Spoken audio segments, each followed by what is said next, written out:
ជំរាបសួរអ្នកទាំងអស់គ្នាខ្ញុំឈ្មោះចន្ទទីណាហើយខ្ញុំមកចូលរួមនៅសង្គមគិច្ចនេះតាមរយៈ CDPO ហើយខ្ញុំបានរៀនពីកម្មវិធីលើកទី6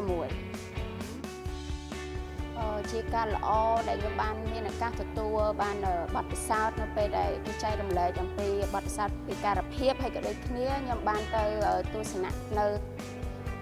កន្លែងតាំងពីការផលិតនិងការងារផ្សេងពេលទៅតាមស្តង់ខ្ញុំចាប់អារម្មណ៍កន្លែងដែលតាក់ទងអំពី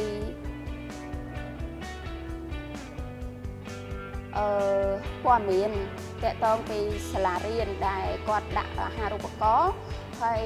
ខ្ញុំបានសួរថាមនុស្សខ្លាំងអាចចូលរៀនបានអត់ប៉ុន្តែសោកស្ដាយគឺអត់មានអ្នកបកប្រែទេហើយជាការពិតសម្រាប់ពួកខ្ញុំបើខ្ញុំចាប់អារម្មណ៍រៀនខ្ញុំត្រូវមានអ្នកបកប្រែហើយខ្ញុំចង់ស្វែងរកការងារធ្វើដើម្បីចិញ្ចឹមជីវិតហើយក្រុមគ្រួសារខ្ញុំដែរតែអត់មានការបកប្រែកន្លែងដែលខ្ញុំបានទៅតាមស្តង់មិញខ្ញុំឃើញបងប្អូនពិការភាពផ្សេងហើយនិយាយទៅខ្ញុំពិតជាចង់លើកទឹកចិត្តសម្រាប់បងប្អូនពិការភាពផ្សេងក៏ដូចជាមនុស្សខ្លាំងឲ្យចូលរួមហើយតាមរយៈ CDPO ក៏ឱកាសក្រោយទៀតដើម្បីចូលរួមស្វែងយល់បន្ថែមទៀតនឹងឲ្យខ្ញុំសំណូមពរសូមឲ្យបន្ថែមឱកាសដល់បងប្អូនដែលជាមនុស្សខ្លាំងលើកទឹកចិត្តទៅដល់ពួកគាត់ដើម្បីឲ្យគាត់មានការរីកចម្រើនអភិវឌ្ឍបើសិនជាមានការរើសអើងទៅដល់ពួកគាត់អត់ទទួលបានឱកាសទេជាពិសេសមនុស្សខ្លាំងតែម្ដងព្រោះពួកគាត់ត្រូវការមានប្រាក់ចំណូលដើម្បីចិញ្ចឹមជីវិតសម្រាប់ខ្ញុំការលើកទឹកចិត្តគឺសង្ឃឹមឲ្យ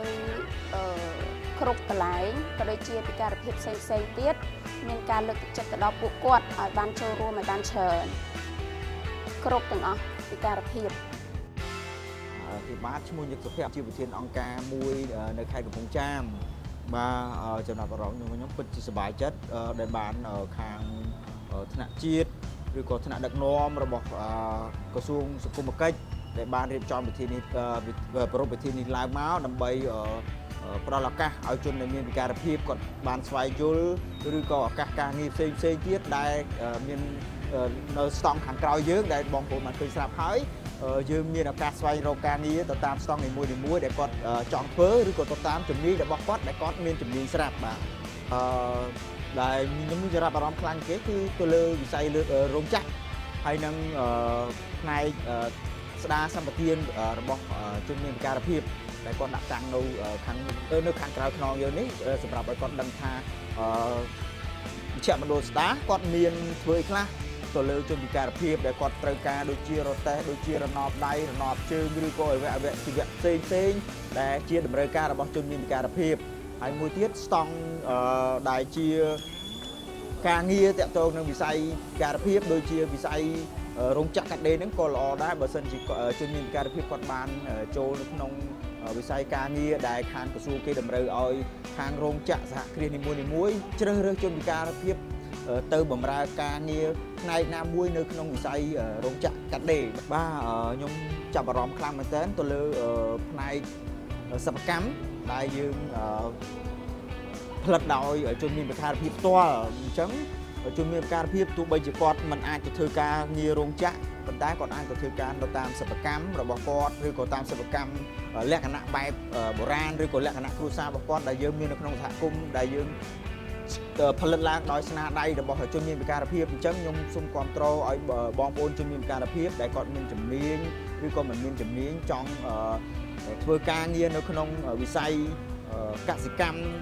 វិស័យសិប្បកម្មដែលយើងមានដូចជាក្រមាមានដូចជាលក់វត្ថុអនុស្សាវរីយ៍ផលិតវត្ថុអនុស្សាវរីយ៍ដែលធ្វើដោយដៃឬក៏ដោយកម្លាំងរបស់ជនមានពិការភាពផ្ទាល់នៅក្នុងសហគមន៍បាទខ្ញុំសូមសំណូមពរឬក៏លើកទឹកចិត្តជំរុញលើកទឹកចិត្តដល់ជនដែលមានពិការភាពឲ្យគាត់ប្រឹងប្រែងទោះបីជាយើងមានពិការភាពក្តីតែយើងកុំពិការចិត្តយើងត្រូវតែប្រឹងប្រែងតស៊ូដោយខ្លួនឯងធ្វើអ្វីដោយខ្លួនឯងរស់នៅដោយឯករាជ្យហើយមួយទៀត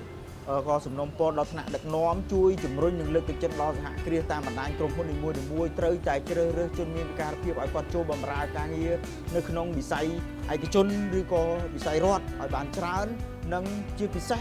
សូមលើកទឹកចិត្តឲ្យបងប្អូនដែលមានពិការភាពផ្ទាល់កុំបាក់ទឹកចិត្តកុំខ្លាចគឺរស់នៅដោយថ្លៃថ្នូររស់នៅដោយឯករាជ្យភាពខ្លួនឯងកុំត្រូវយើងមិនត្រូវរស់នៅដោយការអាណិតអាសូររបស់អ្នកដទៃមកលើជនមានពិការភាពទេជំរាបសួរខ្ញុំបាទឈ្មោះសសុពេញ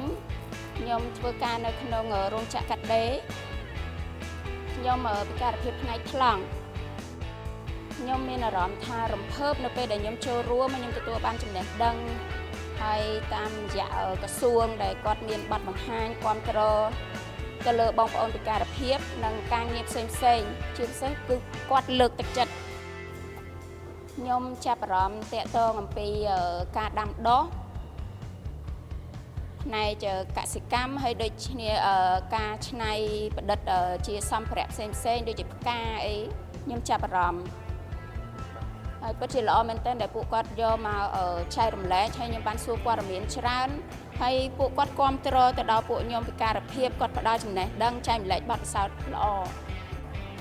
ខ្ញុំអាចចែករំលែកទៅលើអ្វីដែលខ្ញុំបានទៅទស្សនាតាមស្តង់ហើយខ្ញុំនឹងចែករំលែកអំពីការងារកន្លែងដែលខ្ញុំសួរព័ត៌មានតាក់ទងអំពីការងារ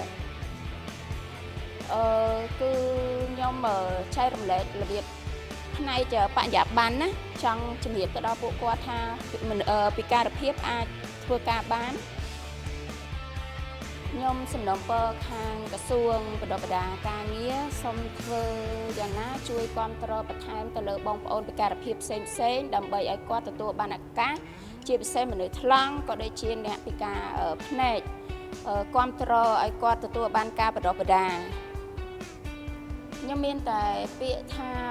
សូមឲ្យគាត់មានកម្លាំងចិត្តហើយចូលរួមរៀនអីដែលផ្សេ